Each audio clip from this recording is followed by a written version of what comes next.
ಇಂದು ಮುಖ್ಯಮಂತ್ರಿ ಸಿದ್ದರಾಮಯ್ಯನವರು 15ನೇ ಬಜೆಟ್ ಮಂಡನೆ ಮಾಡಲಿದ್ದಾರೆ. ರಾಜ್ಯದ ಇತಿಹಾಸದಲ್ಲಿ 14 ಬಾರಿ ಬಜೆಟ್ ಮಂಡಿಸಿ ಈಗಾಗಲೇ ಸರ್ವ ದಾಖಲೆಯನ್ನ ತಮ್ಮ ಹೆಸರಿನಲ್ಲಿ ಸೃಷ್ಟಿಸಿರುವ ಸಿದ್ದರಾಮಯ್ಯ ಇದೀಗ 15ನೇ ಬಜೆಟ್ ಮಂಡನೆ ಮಾಡಲು ಸಜ್ಜಾಗುವ ಮೂಲಕ ತಮ್ಮದೇ ದಾಖಲೆಯನ್ನ ಉತ್ತಮಪಡಿಸಿಕೊಳ್ಳಲು ಅಣಿಯಾಗುತ್ತಿದ್ದಾರೆ. ಲೋಕಸಭಾ ಚುನಾವಣೆ ಸಮೀಪವಿರುವ ಈ ಹಂತದಲ್ಲಿ ಮುಖ್ಯಮಂತ್ರಿಯಾಗಿ ತಮ್ಮ 2ನೇ ಅವಧಿಯ ಬಜೆಟ್ ಅನ್ನು ಶುಕ್ರವಾರ ಬೆಳಗ್ಗೆ ಅಂದರೆ ಇಂದು 10:15ಕ್ಕೆ ಅವರು ಮಂಡಿಸಲಿದ್ದು, ಆಯವ್ಯಯದ ಬಗ್ಗೆ ಬೆಟ್ಟದಷ್ಟು ನಿರೀಕ್ಷೆ ಮೂಡಿದೆ. ಪ್ರಸಕ್ತ ಅವಧಿಯಲ್ಲಿ ಮೊದಲನೇ ಬಜೆಟ್ನಲ್ಲಿ 5 ಗ್ಯಾರಂಟಿ ಅನುಷ್ಠಾನಗೊಳಿಸಿದ ಸಿದ್ದರಾಮಯ್ಯ ಇದೀಗ ಲೋಕಸಭೆ ಚುನಾವಣೆಯ ಹೊಸ್ತಿಲಲ್ಲಿ 2024-25ನೇ ಸಾಲಿನ ಬಜೆಟ್ ಮಂಡಿಸುತ್ತಿರುವುದರಿಂದ ಮತ್ತೆ ಜನಪ್ರಿಯ ಯೋಜನೆಗಳ ಸುರಿಮಳೆ ಸುರಿವರ ಅಥವಾ ಗ್ಯಾರಂಟಿ ಹೊರೆ ತಗ್ಗಿಸುವಂತಹ ಆರ್ಥಿಕ ಶಕ್ತಿಗೆ ಆದ್ಯತೆ ನೀಡುವರ ಎನ್ನುವಂತಹ ಕುತೂಹಲ ಇದೀಗ ಎಲ್ಲರಲ್ಲಿಯೂ ಮೂಡಿದೆ.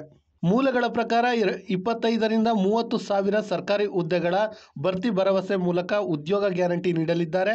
ತನ್ಮೂಲಕ ಖಾಲಿ ಇರುವ 2.5 ಲಕ್ಷ ಸರ್ಕಾರಿ ಹುದ್ದೆಗಳನ್ನು ಸ್ವಲ್ಪ ಮಟ್ಟಿಗಾದರೂ ತುಂಬಿ ಕೇಂದ್ರಕ್ಕೆ ಸಂದೇಶ ರವಾನಿಸಲಿದ್ದಾರೆ ಎನ್ನಲಾಗ್ತಿದೆ. ಶುಕ್ರವಾರ ಬೆಳಗ್ಗೆ 10:30ರಿಂದ ಮಧ್ಯಾಹ್ನ 12 ಗಂಟೆಯವರೆಗೆ ರಾಹುಕಾಲ ಇರುವುದರಿಂದ ಬೆಳಗ್ಗೆ 10:15ಕ್ಕೆ ಮುಖ್ಯಮಂತ್ರಿ ಸಿದ್ದರಾಮಯ್ಯನವರು ಬಜೆಟ್ ಭಾಷಣ ಆರಂಭಿಸಲಿದ್ದಾರೆ.